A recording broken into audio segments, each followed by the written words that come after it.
Assalamualaikum warahmatullahi wabarakatuh. Terima kasih atas partisipasinya dalam join grup kelas ekonomi manajerial. Pertama-tama marilah kita panjatkan puji dan syukur kehadirat Allah Subhanahu wa taala yang telah melimpahkan rahmat dan hidayahnya. Semoga dalam perkuliahan ini berlancar dengan baik dan pandemik segera berakhir, dan kita bisa kembali ke kampus tercinta untuk menjalankan aktivitas seperti biasa, yaitu belajar mengajar seperti biasanya. Untuk pertemuan kali ini kita akan bahas tentang regulasi dan antitrust, peranan pemerintah dalam perekonomian. Langsung aja. Regulasi pemerintah untuk mendukung kalangan bisnis serta melindungi konsumen, pekerja, dan lingkungan. Sebelum menginjak terlebih jauh, kita harus tahu yang namanya regulasi itu apa, yaitu hasil dari tindakan kelompok, penekanan serta menghasilkan hukum dan kebijakan yang mendukung kalangan bisnis serta melindungi konsumen, pekerja, dan lingkungan. Dalam bagian ini kita mengaji regulasi yang melindungi satu, perusahaan dari persaingan dan melindungi konsumen dari praktis bisnis yang tidak adil. Yang kedua, pekerja dari kondisi kerja yang berbahaya dan lingkungan dari polusi dan kerusakan lingkungan.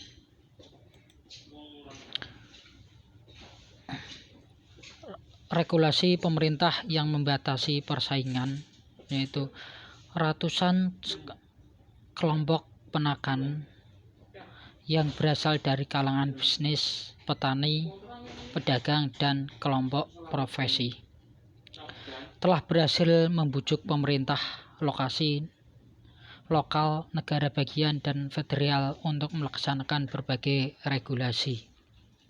Akibatnya yaitu meskipun mungkin tidak selalu dan seluruh disengaja, membatasi persaingan dan menciptakan kekuasaan pasar artifisial. Jadi di sini yang namanya regulasi itu tujuannya untuk melindungi kalangan bisnis, pekerja, lingkungan, dan lain sebagainya oleh pemerintah. Regulasi ini meliputi pemberian lisensi, paten, pembatasan pada persaingan harga, dan pembatasan aliran perdagangan internasional yang bebas. Regulasi pemerintah untuk melindungi konsumen, pekerja, dan lingkungan, yaitu jika melindungi konsumen itu terkait dengan melindungi konsumen dari resiko kegunaan produk. Jadi di situ misalkan produk Anda membeli produk dan di situ ada kesalahan penggunaan atau tidak ada cara penggunaan, itu juga salah. Itu bahwa perusahaan tidak menjalankan atau memenuhi regulasi yang ada jika tidak ada cara penggunaan. Mie instan aja ada cara penggunaan, ada expired dan lain sebagainya. Menyediakan informasi produk kepada konsumen yang jelas. Jadi di situ informasi produk itu apa, langsung layanan produk ada apa, di situ ada di packagingnya atau di kemasannya. Mengembangkan standar keamanan. Jadi di situ ada informasi-informasi yang berbahaya dan ada standar keamanan dari produk tersebut. Untuk yang kedua ada perlindungan pekerja. Ini akhir-akhir ini atau kemarin itu sempat digemparkan, yaitu tentang Omnibus Law. Omnibus Law itu sangat digemparkan kemarin tentang perlindungan pekerja dan lain sebagainya, tetapi untuk kali ini saya tidak akan membahas tentang Omnibus Law. Di situ ada penetapan standar keselamatan di tempat kerja, standar perekrutan dan pemecatan, standar upah dan jam kerja dan lain sebagainya. Itu sebenarnya sangat diperlukan oleh perusahaan dan pekerja. Karena itu supaya adil dalam pekerja dan pihak perusahaan juga tidak dirugikan. Perlindungan lingkungan, aturan penggunaan lingkungan. Jadi di situ untuk perlindungan lingkungan ada penggunaan lingkungan, nanti antara lingkungan untuk pekerja dan lain sebagainya di situ akan dibahas. Dan yang kedua adalah melaksanakan undang-undang kelingkungan atau lingkungan. Di situ ada limbah dan lain sebagainya, cara penggunaannya bagaimana, polusinya itu bagaimana di situ. Untuk eksternalisasi dan regulasi, yaitu kegagalan pasar muncul karena eksternalitas dan kekuatan monopoli yang ada dalam pasar, persaingan tidak sempurna. Regulasi pemerintah dilakukan untuk mengatasi kegagalan pasar sehingga bisa menjamin bahwa sistem ekonomi beroperasi dengan cara yang konsisten dan kepentingan publik. Arti dan nilai pentingnya eksternalitas adalah produksi dan konsumsi. Beberapa produk bisa menimbulkan efek samping yang merugikan atau menguntungkan yang disebabkan oleh perusahaan atau orang yang tidak secara langsung terlibat dalam produksi atau konsumsi produk tersebut. Ini disebut eksternalitas. Jadi di situ terdapat regulasi bahwa produksi dan konsumsi sebuah efek dari suatu produk itu dinamakan eksternalitas. Regulasi fasilitas umum sebagai monopoli alamiah dalam beberapa industri skala ekonomi bisa terjadi, artinya kurva rata-rata jangka panjang bisa turun secara terus-menerus sejalan dengan bertambahnya output. Jadi di situ dengan adanya skala ekonomi atau monopoli alamiah, kurva rata-rata jangka panjang bisa turun karena bertambahnya output, sehingga satu perusahaan saja sudah cukup untuk memasok keseluruhan pasar dengan lebih efisien ketimbang beberapa perusahaan berukuran kecil. Dua perusahaan besar pemasok keseluruhan pasar seperti itu disebut monopoli alamiah. Jadi di situ kalau perusahaan besar memproduksi atau menurunkan harganya, maka perusahaan kecil juga tidak bisa apa-apa dan bisa tersingkir dengan sendirinya.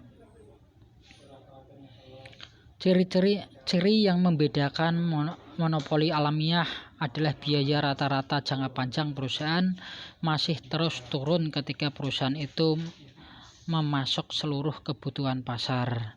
Jadi monopoli adalah suatu akibat yang terjadi secara alamiah ketika suatu perusahaan besar mempunyai biaya per unit yang lebih rendah dari perusahaan-perusahaan kecil lainnya, sehingga mampu membuat perusahaan-perusahaan kecil tersebut keluar dari bidang usaha tersebut. Jadi yang saya katakan tadi, di mana perusahaan-perusahaan besar dan perusahaan-perusahaan kecil, di mana perusahaan besar bisa merusak standar harga, di mana perusahaan besar itu menurunkan harga, misalkan speknya juga sama, kualitasnya juga sama produknya, tetapi perusahaan besar bisa menurunkan harga karena kuantiti permainan produksinya besar, jadi bisa menurunkan harga. Tetapi untuk perusahaan kecil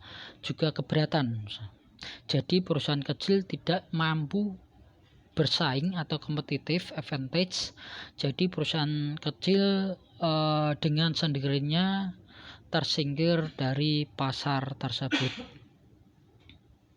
tidak mampu bersaing untuk kelas harga. Kesulitan dalam regulasi fasilitas umum. Meskipun pembatasan tentang regulasi fasilitas umum cukup sederhana dan jelas, dalam praktiknya penentuan tingkat harga untuk jasa fasilitas umum oleh Komisi Regulasi sangat rumit. Alasannya sangat sulit untuk menentukan nilai dari praktik atau aset tetap dalam perhitungan tingkat pengembalian normal. Jadi di situ tidak untuk fasilitas umum tidak ada anggaran tersendiri. Jadi untuk mengembalikan ya susah karena bersifat fasilitas. Kenyataan bahwa perusahaan menyediakan fasilitas umum biasanya menjual jasa yang dihasilkan secara gabungan. Sehingga tidak mungkin untuk mengalokasikan biaya secara rasional atas berbagai jasa yang diberikan dan atas berbagai kalangan pelanggan yang dilayani. Jadi di situ dengan penjualan secara gabungan, maka perusahaan juga sulit untuk mengembalikan dana-dana yang lain. Misalkan jasa free ongkir, jasa diskon dan lain sebagainya, itu fasilitas-fasilitas umum yang menjualnya secara gabungan. Sedangkan antitrust, yaitu tujuan dari hukum antitrust adalah untuk mencegah monopoli atau konsentrasi kekuatan ekonomi serta untuk memelihara tingkat persaingan yang wajar dalam perekonomian. Penegakan hukum antitrust dan gerakan deregulasi. Secara pelanggaran atau dugaan pelanggaran, antitrust diatasi dengan cara 1. Pembubaran dan pelepasan. Digunakan untuk kasus-kasus monopoli dan anti-merger, yaitu perusahaan diperintahkan untuk melakukan pembubaran sehingga kehilangan identitas atau melakukan diinvestasi atau menjual sebagian asetnya.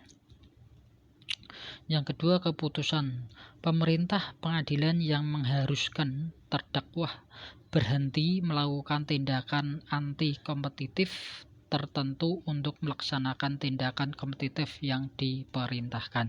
Jadi di situ selain pembubaran, yaitu ada keputusan dari pemerintah atau pengadilan bahwa perusahaan tersebut harus off atau harus berhenti beroperasi. Yang ketiga adalah surat keputusan perjanjian, sebuah kesepakatan tanpa persidangan diadili antara terdakwa tanpa menyatakan diri bersalah dan Departemen Kehakiman. Kebanyakan tindakan antitrust diselesaikan dengan surat keputusan perjanjian. Jadi terdapat perjanjian antara dua pihak, perusahaan A dan perusahaan B, yang menyatakan bahwa di situ nanti mau bubar atau ada perjanjian khusus, tergantung segi permasalahannya. Penegakan hukum antitrust yaitu untuk pelaku bisnis, penentuan harga yang mematikan juga dianggap melanggar hukum. Jadi yang saya katakan tadi bahwa perusahaan tidak semenang-menang menurunkan harga atau menghancurkan harga. Di situ nanti efeknya akan panjang, efeknya akan besar terhadap investor-investor atau perusahaan pendatang baru, yaitu predator yang namanya predator pricing. Perusahaan menggunakan laba perolehan dari satu pasar untuk menjual suatu produk di bawah biaya variabel rata-rata. Nah ini di situ ada perusakan harga dari harga standar dalam pasar yang lain untuk menyingkirkan para pesaing atau mencegah masuknya perusahaan baru atau pesaing baru di situ. Jadi yang namanya perusak pasar, perusahaan pasti akan menjual di bawah standar untuk menyingkirkan pesaing atau mencegah masuknya perusahaan baru atau pesaing baru. Gerakan deregulasi, teori kepentingan publik, yaitu regulasi dilakukan untuk mengatasi kegagalan pasar agar bisa menjamin sistem ekonomi beroperasi dengan cara yang sesuai dengan kepentingan publik. Tujuan utama deregulasi adalah untuk meningkatkan persaingan dan efisiensi dalam industri serta untuk menurunkan tingkat harga tanpa pengorbanan kualitas. Jadi di situ regulasi ini sebenarnya oleh pemerintah kemarin udah di cover di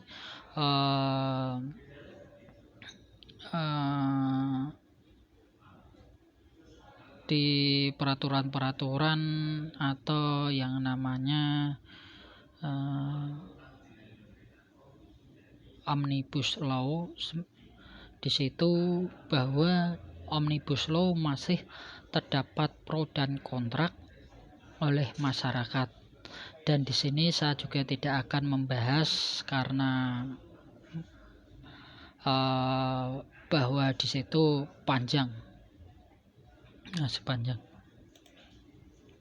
regulasi persaingan internasional terdapat 3, yaitu impor tarif merupakan atau pajak atas impor. Dengan begitu tarif akan meningkat harga bagi konsumen domestik, mengurangi kuantitas permintaan komoditas dalam negeri dan impor dari luar negeri, serta mendorong produksi domestik berupa produk substitusi impor. Jadi di situ terdapat tarif dari impor yang akan ditambahkan di produk yang akan dijual.